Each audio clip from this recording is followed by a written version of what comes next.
Meu Senhor e meu Deus, creio firmemente que estás aqui, que me vês e que me ouves. Adoro-te com profunda reverência. Peço-te perdão dos meus pecados e graça para fazer com fruto este tempo de oração. Minha Mãe Imaculada, São José, meu Pai e Senhor, anjo da minha guarda, intercedei por mim.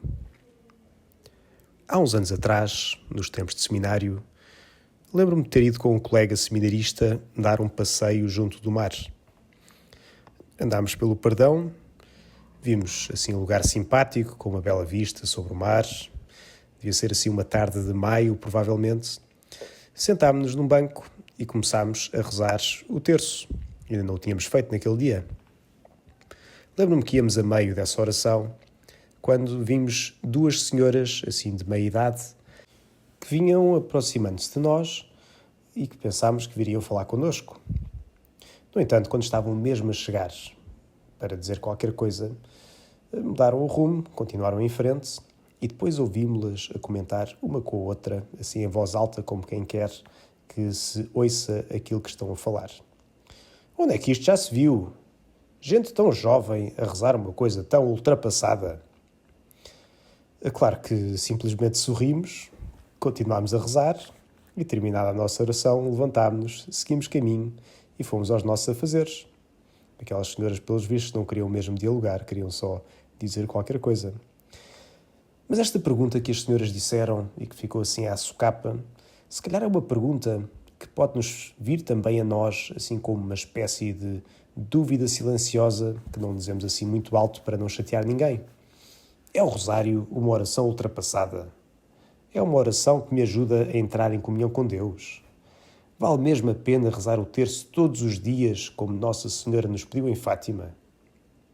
Bem, hoje, que é o dia de Nossa Senhora do Rosário, é um bom dia para rezarmos o papel do terço na nossa vida. Porque se calhar vem-nos muitas vezes aquela pergunta que as senhoras nos queriam fazer, no pardão, ou se calhar até posso não propriamente formular essa pergunta, mas fazer as coisas da minha oração do terço de uma forma tão mecânica que se calhar, no fundo, quase que parece simplesmente uma coisa mecânica. Senhor, hoje quero reavivar o meu amor por esta oração que tanto recomendaste. São tantos os santos padres, desde o século XV, que creio que apenas 2 não escreveram algo sobre o Santo Rosário, tantos a recomendar-nos esta oração, pelo que, Senhor, hoje quero-te pedir que me aumentes o amor por esta oração e que me ajudes a reavivá-la, a fazê-la melhor, para também dela ter mais proveito. Além dos Papas, são tantos os santos que a tinham como não apenas uma oração importante, mas até a oração preferida. Se quiséssemos fazer uma lista, não sei se iríamos conseguir fazer uma coletânea completa, mas conta com santos como Santa Teresa d'Ávila, São Francisco de Sales, São Luís Maria Grignion de Montfort, Santo Afonso de Ligório, o Dom Bosco, Santa Bernadette. Bem, são tantas e que não são simplesmente pessoas simples, como também às vezes nos pode vir a achar que o terço é simplesmente uma oração para aqueles que não se conseguem rezar de outra forma. Isto porque o Papa Leão XIII, quando escreveu uma encíclica sobre o terço, diz-nos que, de facto, o terço é uma oração completa, pois envolve o nosso corpo e a nossa alma.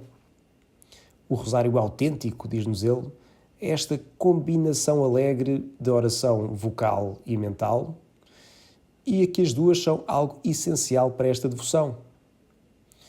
Meditamos, por um lado, nos mistérios da história da salvação, enquanto vamos recitando as orações vocais, que no fundo vão louvando a Deus com a nossa boca também. Portanto, estas duas partes da oração, no fundo vocal e mental, faz com que de facto o terço seja uma oração muito especial, que se for bem rezada, de facto leva a nossa alma a Deus, mas que também nos ajuda a ter uma atenção especial e daí tirar muito fruto. Como é que estou eu a fazer a oração do terço? Se calhar posso estar meramente a recitar, sem pensar no mistério que estou a contemplar, ou a aproveitar simplesmente um buraco no horário do meu dia para não ocupar mais tempo com ele. Hoje posso-me perguntar isso mesmo. E posso também contemplar como é bonito recitar estes louvores a Deus e à sua obra de salvação, enquanto medito e me insiro em cada um desses mesmos mistérios. Enquanto rezo o Pai Nosso e os Ave Marias, posso-me imaginar a acompanhar o sim de Nossa Senhora quando lhe aparece o anjo e pedindo que ela seja a Mãe de Deus.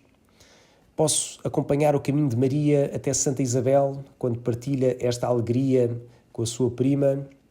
Posso esconder-me no meio das palhas do presépio, enquanto vejo Jesus que nasce e todas as visitas que vai tendo dos pastores e dos reis, Nossa Senhora e São José ao seu lado. O terço bem rezado, quando o fazemos, estamos a colocar dentro desta grande história da salvação com os homens, estamos a torná-la nossa e estamos a louvar a Deus por tudo isso que Ele nos fez. É verdade, se calhar muitas vezes podemos estar cansados, podemos não ter acordado a horas e depois a nossa agenda baralhou-se, pode ter surgido um imprevisto e depois não conseguimos fazer a oração do terço com a maior das atenções. Mas ainda assim, é bom rezarmos nestas circunstâncias que tivermos, seja a caminho da universidade, seja enquanto pomos as crianças a dormir, num pequeno intervalo de estudo, ou até, se calhar, dividindo as dezenas pelo dia, se não conseguimos fazer de outra forma, mesmo se não temos a atenção plena naquilo que estamos a fazer, o melhor é sempre rezarmos. Pois o Papa João XXIII lembrava-nos que o pior terço é aquele que não se reza. Tudo isto nos faz bem. E, Senhor, se nos recomendas, é porque sabes como são complicadas as nossas vidas, que tantas vezes temos tantos a fazer, e esta oração simples, objetiva, bonita, ajuda-me a elevar o coração, mesmo quando parece muito difícil. Eu sei tudo isto, Senhor, mas ainda assim, se calhar, às vezes simplesmente não me apetece. A ideia não é aprazível. Se calhar o melhor é deixar para depois, quando eu tiver outra época da vida, quando tiver menos trabalho. Mas o melhor mesmo é simplesmente fazê-lo. Como nos diz o lema da Nike, just do it. Pois com o passar dos tempos, vamos ver as maravilhas que vêm à nossa vida, esta paz que nos vem pelo terço, o sentimento de pertença a uma história maior, a alegria que daí vem. Isto sem contar com os inúmeros frutos espirituais que nós não conseguimos quantificar, nem sequer pensar, que de facto nos dizem os santos que vêm a partir da oração do terço. Coisas que não vemos, mas que são de facto reais. Lembro-me da história do biblista, o Scott Hahn, que de facto era protestante, teólogo protestante e pastor, que quando ele era pequeno admite que chegou a destruir o terço da avó, pois, como protestante que era, achava que era uma espécie de idolatria e que queria que a avó ficasse livre do catolicismo. Mas que depois, ao longo da sua carreira académica e de conversão, à medida que foi descobrindo o catolicismo como uma verdade, ele, de facto, confessa que um dos momentos assim principais, ou um dos momentos importantes na sua conversão, foi quando começou a rezar o terço. Ele diz, comecei a rezar o terço. No início tinha muito medo de o fazer e até pedia ao Senhor para não o ofender enquanto o tentava fazer. Mas comecei a rezar. Enquanto rezava, eu sentia-me cada vez mais no meu coração aquilo que eu ia sabendo na minha mente. Sou um filho de Deus. Não tenho apenas Deus como meu Pai e Cristo como meu irmão. Tenho também a sua mãe como minha, Maria, Nossa Senhora. Se voltarmos de novo ao perdão do início destes 10 minutos, onde os dois seminaristas rezavam o terço e iam sendo abordados por duas senhoras que não são alguém em concreto, são tantas vezes o meu e o teu coração, no fundo, resingão, quando não lhe apetece rezar. Simplesmente demos o terço, digamos, reza, experimenta, persevera nessa oração e verás o presente que dá à tua família, que te dá a ti, se rezares esta oração poderosa que de facto pode fazer maravilhas e trazer a paz. Dou-te graças, meu Deus, pelos bons propósitos, afetos e inspirações que me comunicaste nesta meditação. Peço-te ajuda para os pôr em prática. Minha Mãe Imaculada, São José, meu Pai e Senhor, anjo da minha guarda, intercedei por mim.